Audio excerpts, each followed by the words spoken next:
देखिए, बात अगर जातीय और क्षेत्रीय समीकरणों की बात करें, बीजेपी की नई टीम में इसका खास ख्याल रखा गया है।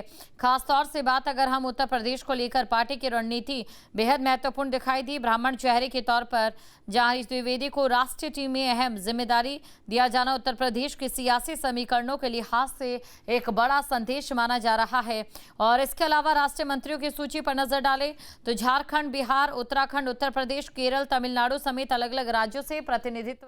आप देखिए कि एक तारिक मंसूर को अगर आप छोड़ दें और जब मोर्चों की घोषणा की जाएगी, अल्पसंख्यक मोर्चा को अगर आप छोड़ दें तो कोई दूसरा आपको इसमें मुस्लिम समाज का व्यक्ति दिखाई नहीं देगा। वो भी उपाध्यक्ष में तारिक मंसूर साहब को, जो उत्तर प्रदेश से आते हैं, उनको रखा गया है। अब देखें कि अगर बीजेपी ये दावा करती है और बीजेपी केंद्र में बीजेपी की सरकार, उत्तर प्रदेश में बीजेपी की सरकार, तमाम राज्यों में बीजेपी की सरकार, एक बहुत बड़ी आबादी मुस्लिम की, अगर एक पदाधिकारी भी नहीं होता तो वैसे ही बीजेपी कटघरे में खड़ा होती है मुस्लिम पॉलिटिक्स को लेकर के और मुस्लिम्स को लेकर के, तो एक बहुत बुरा और भी मैसेज जाता। कम से कम इस समय बीजेपी के प्रवक्ताओं, नेताओं के पास ये कहने के लिए है कि नहीं साहब, हमारा राष्ट्रीय पदाधिकारी भी मुस्लिम है और हमने छोटा पद नहीं दिया है, हमने अध्यक्ष बनाया है। वो ठीक बात है कि बीजेपी में ज्यादा ताकतवर महामंत्री का पद होता है, मंत्री का पद होता है, उपाध्यक्ष के पास बहुत सारी जिम्मेदारी नहीं होती है। लेकिन हाँ, ये कहने के लिए तो है। आप देखें, शुरू से आप देखें कि सिकंदर बख्त के बाद एक चेहरा कभी सिकंदर बख्त हुआ करते थे, उसके बाद मुख्तार अब्बास नकवी हुए, फिर बाद में शाहनवाज हुसैन आए, फिर आप ढूंढें कि चौथा नाम कौन सा, तो बहुत ज्यादा आपको श्रम करना पड़ेगा। हालांकि ऐसा नहीं है कि बीजेपी में मुस्लिम्स नहीं है और उनके लिए काम नहीं करते हैं, लेकिन कोई ऐसा बड़ा चेहरा नहीं है तो उन्हें रखना ही था। और किसी ऐसे, उत्तर प्रदेश से रखा गया है क्योंकि वहां 2027 में चुनाव है, तो एक उत्तर प्रदेश के मुस्लिम समाज को भी ये संदेश देने की कोशिश और पूरे देश के भी मुस्लिम समाज को ये संदेश देने की कोशिश कि नहीं साहब, हमने पार्टी में उपाध्यक्ष बनाकर रखा है, यानी अध्यक्ष के बाद का जो पद है वो हमने ऑफर किया है किसी मुस्लिम समाज के व्यक्ति को। तो सीधे तौर पर एक राजनीतिक संदेश देने के लिए है। हैं राष्ट्रीय मंत्रियों की सूची पर अगर नजर डालें तो झारखंड, बिहार, उत्तराखंड, उत्तर प्रदेश, केरल, तमिलनाडु समेत अलग अलग राज्यों को जो प्रतिनिधित्व दिया गया है, ये पूरा लोकसभा चुनाव की तैयारियों को लेकर अभी से ही बीजेपी की पूरी प्लानिंग को दिखा रहा है। यानी बीजेपी ने राष्ट्रीय टीम बनाते वक्त क्षेत्रीय संतुलन साधने की कोशिश की और ऐसे नेताओं को आगे बढ़ाया है जिन्होंने अपने अपने राज्यों में संगठन के स्तर पर लगातार काम किया है। लेकिन इन तमाम नामों के बीच एक और नियुक्ति सबसे ज्यादा चर्चा में है, जो है पीयूष गोयल की। पीयूष गोयल को बीजेपी का राष्ट्रीय कोषाध्यक्ष बनाया गया। तो बड़ी खबर, इनके अपने एक किसी को विशेष जिम्मेदारी दी जाती थी। आपको याद होगा कि जब प्रधानमंत्री नरेंद्र मोदी जब प्रधानमंत्री हुए या जब मंत्रिमंडल का गठन हुआ तो नॉर्थ ईस्ट के लिए एक विशेष मंत्रालय का गठन किया गया था, जितेंद्र सिंह को मंत्री बनाया गया था। तो नॉर्थ ईस्ट पर प्रधानमंत्री मोदी का शुरू से है, क्योंकि मानते हैं कि नॉर्थ ईस्ट अपने साथ है तो पूरा देश ठीक है।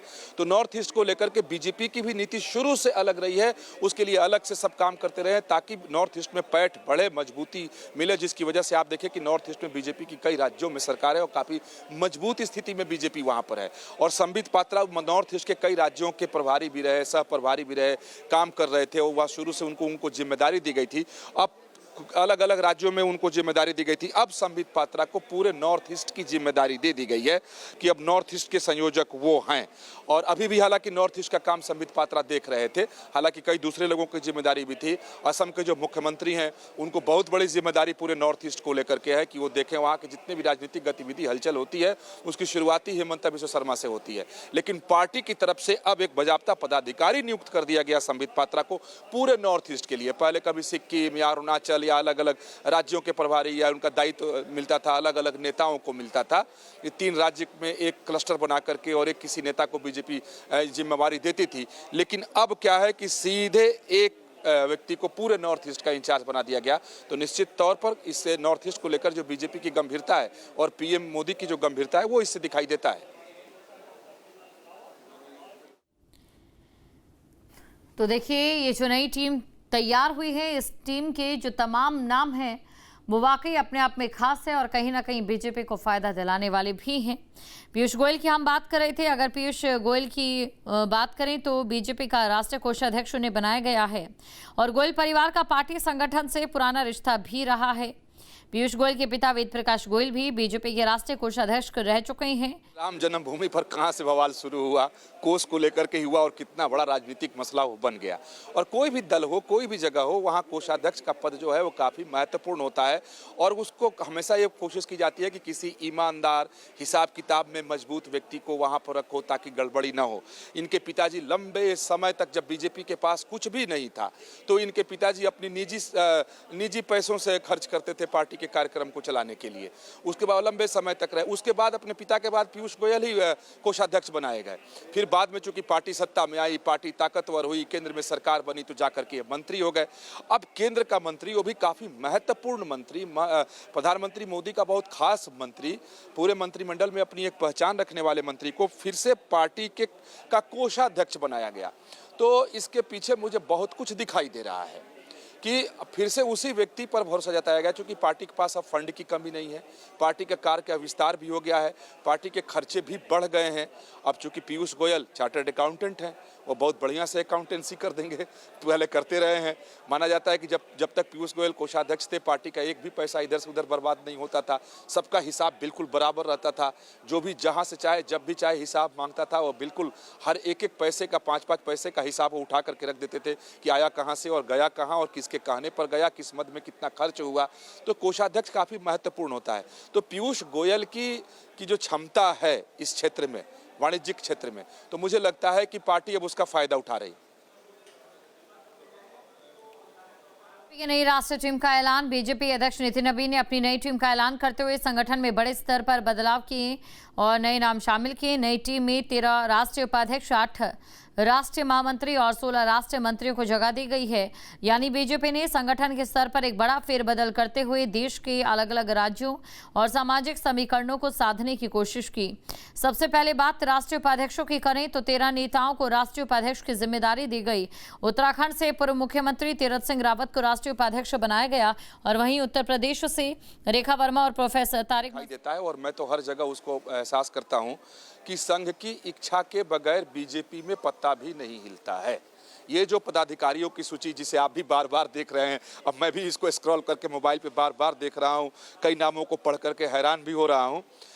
ये संघ से बिना अप्रूवल के ये हमारे और आपके पास तक नहीं पहुंचा है। ठीक है कि संघ बीजेपी के कामकाज में, रोज रोज के कामकाज में कोई हस्तक्षेप नहीं करता। ये भी सत्य है कि पार्टी स्वतंत्र है अपने फैसले करने के लिए, निर्णय लेने के लिए। जब गड़बड़ होता है तभी संघ सवाल पूछता है। ये पार्टी के नेताओं की जिम्मेदारी होती है कि आप अपनी सूची बनाएं, चलाएं, गड़बड़ी होगी तब हमारे पास आइएगा। संघ का एकदम फ्री हैंड संघ की तरफ से बीजेपी को काम करने के लिए रहता है। लेकिन जब भी ऐसा मौका आता है कि टीम बने, संगठन बने, तो संघ से ही सहमति ली जाती है। आप देखें बीच में कई तरह की बातें आ रही थी कि कई सारे ऐसे नाम भी आ रहे थे कि जिनको पदाधिकारी बनाया जा सकता है कि जो दूसरे दल से आए हुए लोग थे। संघ ने एक लाइन का ही आदेश दिया था कि आयातित एक भी व्यक्ति संगठन में शामिल नहीं किया जाएगा, क्योंकि हमारी संस्कृति को, हमारे काम करने की पद्धति को वो लोग नहीं जानते हैं, वो हमारे संस्कार के नहीं हैं। तो एक भी व्यक्ति इसमें ऐसा पदाधिकारी नहीं है जो बीजेपी गोत्र का ना हो। जो कहा जाता है ना बीजेपी गोत्र, संघ गोत्र, तो सारे वो लोग हैं। उसके बाद आप देखें विनोद तावड़े कौन है, संघ वाले हैं। आप देखें सुनील बंसल कौन है, शुद्ध संघ वाले हैं, प्रचारक हैं। आप उसके बाद जितने लोग देखें, राम माधव प्रचारक हैं। राम माधव पार्टी में रह के पहले काम कर चुके हैं, छोटे से विवाद में फंसे, फिर उन्होंने खुद ही अपने को पार्टी से अलग किया। फिर जब सब कुछ ठीक ठाक हो गया तो फिर से पार्टी का उपाध्यक्ष बनाया गया। हालांकि बात ये चल रही थी कि शायद उन्हें महामंत्री बना दिया जाए। उसके बाद आप देखो उपाध्यक्ष में डी पुरंदेश्वरी, आरएसएस बैकग्राउंड की, रेखा वर्मा बिल्कुल उसी बैकग्राउंड की। तो बाकी जितने भी लोग इसमें हैं वो सब लोग, ऐसा नहीं है कि कोई जिस पर आरएसएस की सहमति न हो या जो आरएसएस से कभी जुड़ा हुआ न हो। तो आरएसएस का असर तो साफ साफ दिखाई देता है।